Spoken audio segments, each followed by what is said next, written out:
as well. I want to go back now to Trump headquarters here in New York. Joining us now is Matt Schlapp, chairman of the American Conservative Union. That is the nation's oldest and largest conservative grassroots organization. Schlapp is former President George W. Bush's political director. He was political director during George W. Bush's re-election campaign. Let's pick up what we were just talking about here. That is the future of the Republican Party, what tonight means for Republicans. Again, nothing definitive here yet, but your takeaway from what we've seen here about the future of the Republican Party. This is a message from voters all across the country that they're not happy with the state of things, and they're not happy with the way Washington's been listening to them, and they're actually not happy with the way Wall Street's been listening to them. And it's a moment of great political unrest, and it also is just very grassroots, from the people, and it's rather inspiring. We're looking at some of the data tonight out of the markets. We've got Dow futures down 800 points tonight. Yes. We're talking about how closely the market's going to be watching him. Is he going to be able to bridge that gap, though, and say something that is going to heal this divide in America? That's what people are going to be watching for. Some sense of the presidential, should he be able to pull it off tonight, that he is the man that we can be confident not only can calm those markets, can present a cohesive economic and foreign policy plan, but that he can bridge this divide that we see playing out so starkly this evening. Nobody likes a jittery market, but by the same token, sometimes a market needs to know what's actually happening out there. And the market needs to understand in America are going to change. And that message has been sent loud and clear. Now, I don't think that message is a message that's hostile to those folks that are in the private sector running their companies. I actually think they're going to like a Donald Trump presidency, and I think a Hillary Clinton presidency would have been very bad for them, but it would have been more of the same. And markets like more of the same out of politics, and I don't think that's what you're going to get from Donald Trump.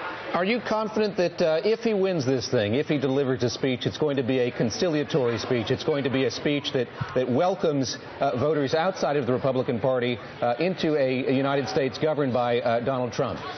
Yeah, what you're going to find when we look at these exit polls is that this victory, which we're not quite there yet, but I'm, hopeful and confident of, what you're going to find is that not only did Republicans and conservatives support Donald Trump, but a lot of working class Americans who might be Democrats, who might be somehow aligned with the Democratic Party, or who are independents, joined this Trump phenomenon that's been happening. So I actually think the Republican Party stands in a position where we're reaching out to more voters than we have.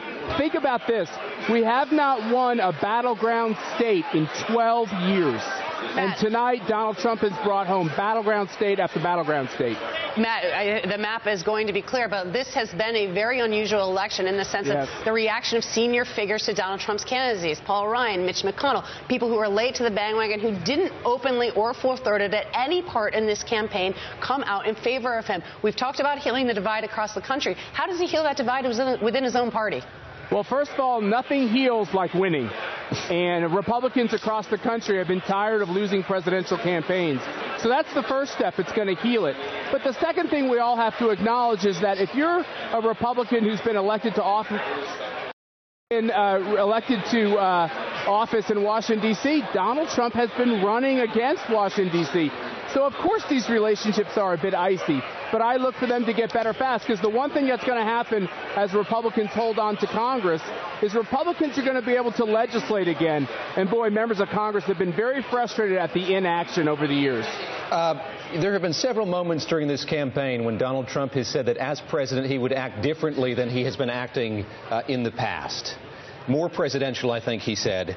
What does a President Donald Trump look like in contrast to candidate Trump, in contrast to Chief Executive Trump? Well, I think he needs to continue to connect to the country and fly around the country like Ronald Reagan did and like George W. Bush did, and get outside of Washington, D.C. as much as possible. But I also think he needs to act like a CEO, which is something he understands. And that's something that was the Reagan model, where he appoints competent people to run his cabinet agencies. He allows Congress to legislate again. He allows them to have that constitutional authority. He picks good conservative judges, and he makes the big decisions. But his people go about making the decisions in government. And I think if we could get back to that, under the Obama years, almost every decision was made at the White House. And I don't think that's the right way for this government to run. Matt, we're looking at pictures there of a podium, of the Trump-Pence podium there. I want you to sum up, if you can, for me in one word, how you're feeling tonight in the mood of that room. Vindicated. Vindicated, still yet to be seen, still feeling confident. See if Donald Trump can pull it out in Wisconsin and Michigan tonight. Give us your sense here of the Donald Trump transition team, Governor Chris Christie helming that. How much progress has been made here? Again, we are far from declaring a winner of this race, but you talk about the next day of a Donald Trump presidency, the first day of a Donald Trump presidency. How prepared for that is he? I've been in contact with the transition process. I'm really comfortable where it sits. I'm speaking as an outsider. I have no role with the transition. I don't even have an official role with the campaign. But I talk to them regularly. I know a lot of the people who are involved in the transition. They're people I've worked with before in the White House. And I think should he get over 270, which once again hasn't happened, but we're hopeful about, they're going to be ready to put this government together. And I think they're going to do it in a way that's going to shock people. I think, Donald Trump hasn't done anything by the book, and I wouldn't look for this transition to be by the book either. There will be those who think that, yes, you cite his credentials as a chief executive. Certainly he can bring those to bear. It is a little different dealing with those who comprise the Congress, the United States Congress. What assurance do you have that things are going to be different? You say that he'll be able to legislate again, get things through legislation. What confidence do you have in that? What gives you that confidence? Because he's going to allow Congress to work its will. And that's what hasn't happened. Under President Barack Obama, his only legislative achievement is Obamacare, which he got with Democratic votes. And I think Donald Trump's going to look down Pennsylvania Avenue to Congress and say, hey, guys, you were elected to come to consensus on our legislative priorities. Why don't you guys go get that done? And I think he's going to allow them, through their authorizing committees and everything else, to pass legislation. Remember, basically the only thing Congress has been doing is working through the appropriations process to fund government. We really haven't been authorizing. We haven't been reforming. We haven't been passing new pieces of legislation. I think he's going to let them do their job again, give them the freedom to do their job.